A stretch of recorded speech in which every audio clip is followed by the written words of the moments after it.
ini sebaiknya kita berdoa terlebih dahulu. Berdoa dimulai.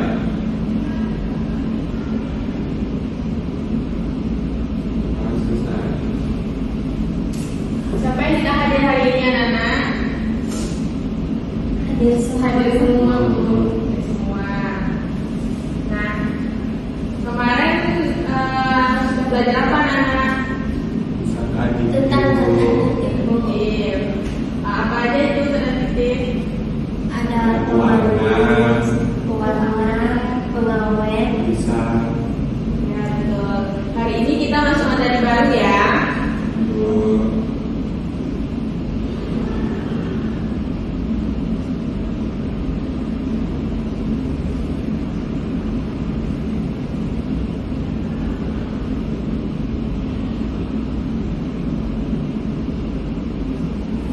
Nah, di PPT Ibu ini ada 5 jenis gambar. Coba sebutkan apa aja gambar yang terdapat. Ada nasi Bu, Betul. Ada lagi? ada kentang Bu, Ya betul. ada roti, Ya. Ada gandum, Bu. Nah, ya. Jadi kelima jenis makanan ini tahu nggak kesamaannya apa? buat kenyang Bu, sama-sama makanan berat Bu, buat kenyang. Ya betul, makanan berat dan kenyang. Tapi dari 5 jenis makanan ini itu sama-sama merupakan jenis dari karbohidrat. Ini contoh dari karbohidrat. Nah, tadi ada sarapan pagi ya anak. Ada Bu, Biasanya sarapan pakai apa? Nasi. Nasi. masa biasanya pakai roti Bu, Oh, roti. Yang lain? ada kentang Bu, Nah, biasanya nasi Bu. nasi. Biasanya lebih kenyang yang mana? Roti, nasi, atau kentang? Nasi. Pakai nasi Bu. Nasi.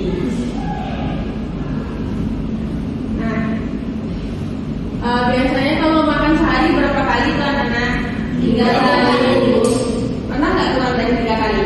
Pernah. Apa rasanya? Lemes. Kenapa demikian? Karena nasi itu merupakan jenis karbohidrat yang paling tinggi. Karbohidrat utama. Jadi karbohidrat itu adalah segolongan besar senyawa organik yang paling melimpah di bumi. Karbohidrat adalah sumber energi yang signifikan untuk semua makhluk hidup yang terdiri dari karbon, hidrogen, dan oksigen. Nah, tadi kan sudah dibahas contoh dari karbohidrat. Berarti nasi termasuk karbohidrat? Iya, karena nasi ini mengandung banyak hati. Untuk roti?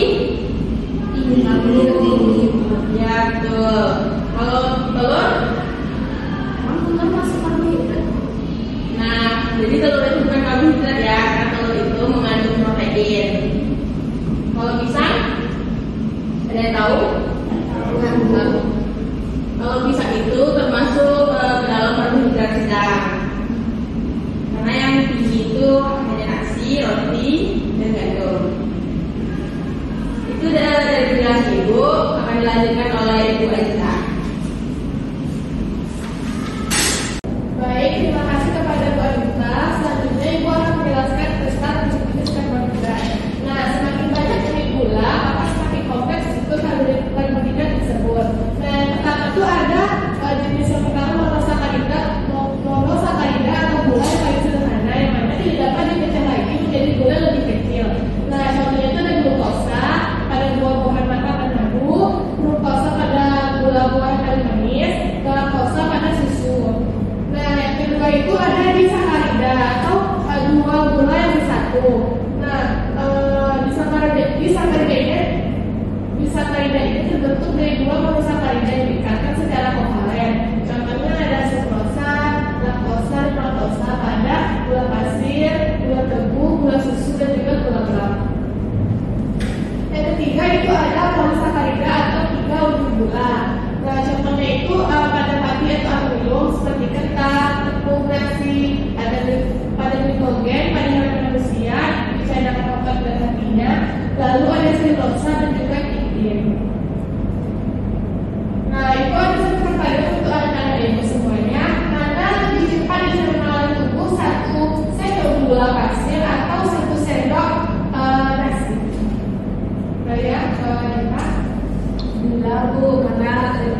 ya kan? Karena kan karbohidrat itu termasuk dalam jenis gula. Oke, itulah pembahasan dari Ibu. Ibu kembalikan kepada Ibu Hujan. Oke, terima kasih kepada Ibu Dian. Nah, dari penjelasan dari Ibu Dian dan Ibu Anita tadi, apakah Anda tahu apa-apa saja makanan yang termasuk ke dalam karbohidrat? Nasi, Bu. Nasi, betul Anita. Kalau selanjutnya roti, Bu, roti juga.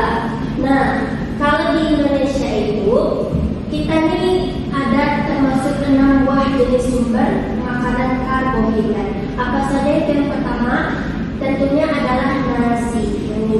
Nah, nasi itu pembagiannya itu ada 2 biasanya, ada nasi putih dan nasi merah. Biasanya kalian makannya kemana? Nasi putih, Bu. Nasi putih kan. Kalau misalnya nasi merah ini memiliki harga yang tinggi dan juga harganya itu sedikit mahal dari beras-beras putih lainnya. Nah, kenapa beras putih ini sering kita gunakan? Itu dikarenakan masyarakat Indonesia itu mayoritasnya itu kan emang petani. Jadi emang beras itu jadi makanan pokok kita sehari-hari. Nah, selanjutnya itu apa yang kedua ini? Kalau Anda lihat dari slide PPT Ibu, Gandum. Nah, gandum ini kalau diolah itu bisa jadi tepung terigu. Tepung terigu ini biasanya digunakan untuk apa? Buat kue. Buat apa lagi? Roti. Nah, tepung terigu itu kalau kita ubah jadi kue itu termasuk karbohidrat juga. Kalau misalnya Anda sudah makan nasi, tapi juga makan roti, itu karbohidratnya double enggak? Iya. Kalau misalnya Anda kelebihan karbohidrat atau terlalu banyak mengkonsumsi karbohidrat, itu apa dampaknya tuh? Kadang jadi Gemuk, obesitas, kayak kelebihan berat badan gitu kan. Nah, jadi kalau misalnya Anda ada roti, ada misalnya beras, itu pilihannya salah satunya. Atau mungkin kalau misalnya terlalu lapar, itu bisa dijalankan kalau mengkonsumsinya ya. Oke, yang ketiga ada roti juga. Nah, roti ini ada roti putih, ada roti masak di sini. Artinya roti putih ini yang ada gandumnya tuh ada kandungan gandum di dalamnya. Kalau misalnya roti masak ini termasuk ke dalam gulanya lebih stabil atau gula yang ditambahkan dalam roti itu sedikit. Oke. Selanjutnya ada umbi-umbian. Anda tahu nggak apa saja umbi-umbian itu? Singkong, apalagi kentang, talas, itu juga termasuk ke dalam jenis umbi-umbian. Biasanya Anda makan umbi-umbian ini nggak? Iya, Bu. Apa yang sering Anda konsumsi? Kentang. Ubi kalau misalnya dikukus pernah makan nggak? Pernah, Bu. Itu enak nggak? Nah, itu juga termasuk dalam jenis karbohidrat. Dan yang kelima ada seredia. Biasanya seredia ini termasuk ke dalam biji-bijian seperti jagung, gandum. Itu termasuk dalam pangan seredia. Dan yang keenam ini adalah makanan instan. Instan yang kita maksud di sini itu adalah seperti mie instan. Itu tuh juga termasuk karbohidrat. Tetapi ada kan di sini yang misalnya makan mie, tetapi dia juga makan nasi. Itu kan berlipat-lipat karbohidratnya kan. Nah, dalam satu porsi piring nasi itu terkandung sekitar 50 sampai 100 gram karbohidrat. Di dalam tubuh kita itu karbohidrat itu dibatasi per hari Anda tahu. Kalau misalnya Anda sudah mengkonsumsi mie, sudah mengkonsumsi nasi juga, itu karbohidratnya juga berlipat dalam tubuh kita dan akan menyebabkan kegemukan atau malas terjadinya kalau terlalu banyak memakan makanan karbohidrat. Oke, sekian dari penjelasan Ibu. Untuk materi selanjutnya dari Baiklah, anak selanjutnya Ibu akan melanjutkan penjelasan yang sudah dijelaskan di buku Arga tadi, di mana rumasan selanjutnya yaitu tentang fungsi karbohidrat. Nah, ada yang tahu nggak apa aja fungsi komposisi karbohidrat yang ada di tubuh kita. Sebagai sumber energi, Bu. Ya betul. Yang pertama itu fungsinya adalah sebagai sumber energi. Nah, ketika Ananda tidak makan pagi, apakah bisa berpikir dengan konsentrasi? Tidak, Bu. Nah, itu adalah salah satu fungsi karbohidrat di dalam tubuh kita. Yang pertama sebagai sumber energi, karena kita membutuhkan energi untuk melakukan aktivitas sehari-hari seperti salah satunya adalah belajar. Yang kedua sebagai cadangan energi. Nah, di dalam tubuh kita terbentuk glikogen. Glikogen yang terbentuk ini berasal dari karbohidrat yang berfungsi sebagai cadangan energi. Selanjutnya fungsi yang ketiga itu adalah nutrisi di otak, di mana ketika Ananda belajar dalam kondisi perut kosong, maka tentu otaknya tidak bisa berpikir dengan baik. Yang selanjutnya fungsinya sebagai pelindung protein. Nah, di dalam karbohidrat tersebut terdapat selulosa, di mana selulosa ini berfungsi sebagai serat yang berfungsi untuk melancarkan pencernaan, menjaga kesehatan usus, dan mencegah kebelit. Yang kelima sebagai sumber serat makanan.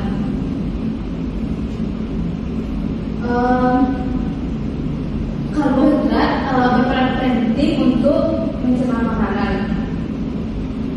Materi selanjutnya yaitu dampak konsumsi berlebihan karbohidrat. Nah, ketika kita mengkonsumsi karbohidrat secara berlebihan itu tidak baik dampaknya bagi kesehatan tubuh. Yang pertama, dampak jangka pendeknya. Satu, terdapat lonjakan gula darah karena nasi atau karbohidrat tersebut juga mengandung gula di dalamnya. Yang kedua, dampaknya rasa kantuk setelah makan. Nah, Anda pernah tidak kalau setelah makan itu matanya mengantuk? Pernah, Bu. Itu salah satu dampak konsumsi karbohidrat secara berlebihan. Selanjutnya dampaknya ada penutupan lemak secara bertahap, lalu ada karies gigi, dan dampak jangka panjangnya ada obesitas, ada diabetes, ada penyakit jantung, dan ada kerusakan gigi. Selanjutnya karbohidrat tersebut ada dampak baik dan juga ada dampak buruknya. Yang dampak baiknya itu sebagai sumber energi utama, mendukung fungsi otak, menjaga kelelahan, membantu metabolisme lemak dan protein, dan menjaga kesehatan pencernaan. Sedangkan dampak buruknya, kalau Anda mengkonsumsi karbohidrat secara berlebihan, akan menyebabkan obesitas, meningkatkan risiko diabetes, ada seperti yang Ibu katakan tadi kerusakan gigi, ada lonjakan energi yang tidak stabil, dan gangguan kesehatan jangka panjang. Mungkin sekian materi dari Ibu pesankan kepada Ibu Wasna. Oke, Ibu akan melanjutkan pembelajaran hari ini ya. Tadi kan sudah dijelaskan oleh ibu-ibu kita, Ibu Fia, udah dijelaskan mengenai dampak baik dan dampak buruk dari karbohidrat. Nah, berarti di otak anak-anak sekarang karbohidrat itu ada yang baik, ada yang buruk. Oke, sekarang kita akan melakukan permainan sedikit, yaitu debat mini. Kita kan ada 4 orang, kita bagi 2 kelompok, masing-masing kelompok ada 2 orang.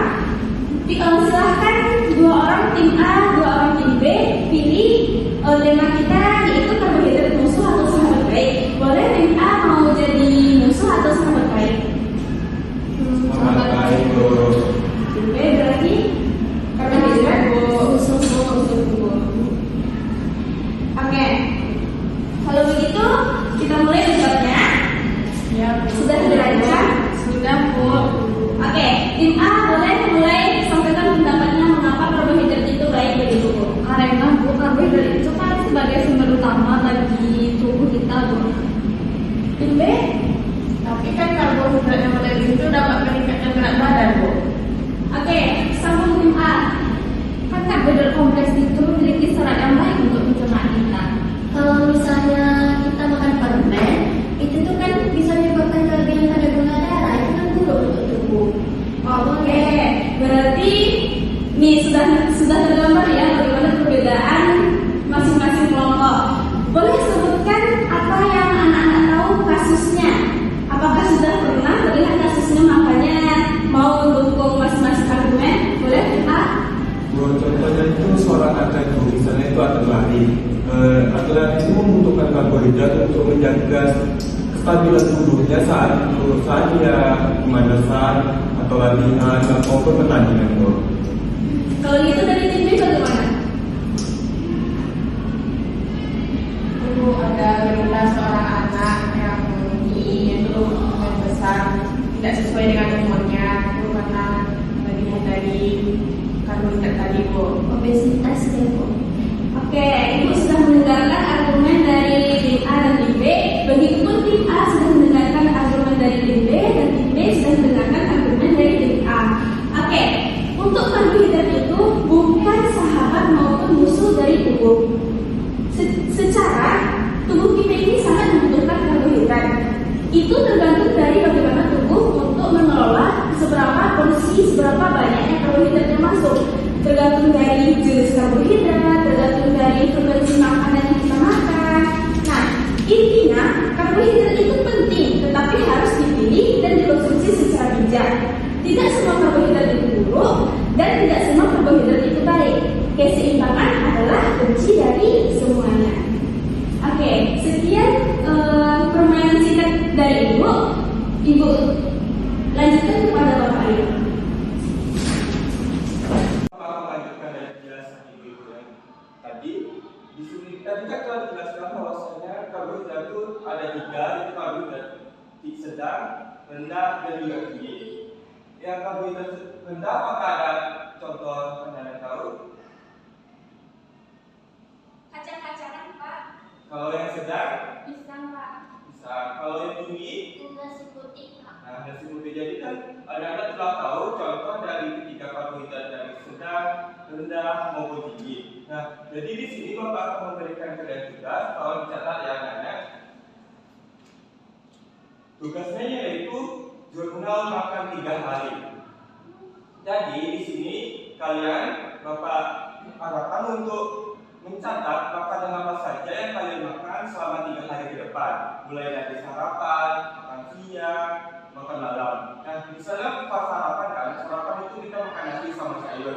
Nah, nanti kalian tentukan mana yang termasuk karbohidrat sedang, rendah maupun tinggi. Begitu juga untuk makan siang dan makan malam selama 3 hari. Bapak ada yang ditanyakan lagi anak-anak terkait materi kita. Kapan dikumpulkan? Untuk pengumpulannya itu pertemuan berikutnya minggu depan ya. Apakah masih ada yang ditanyakan? Tidak Pak. Apakah tugasnya sudah jelas? Sudah Pak. Nah, baik. Mungkin cukup sekian pertemuan kita pada hari ini.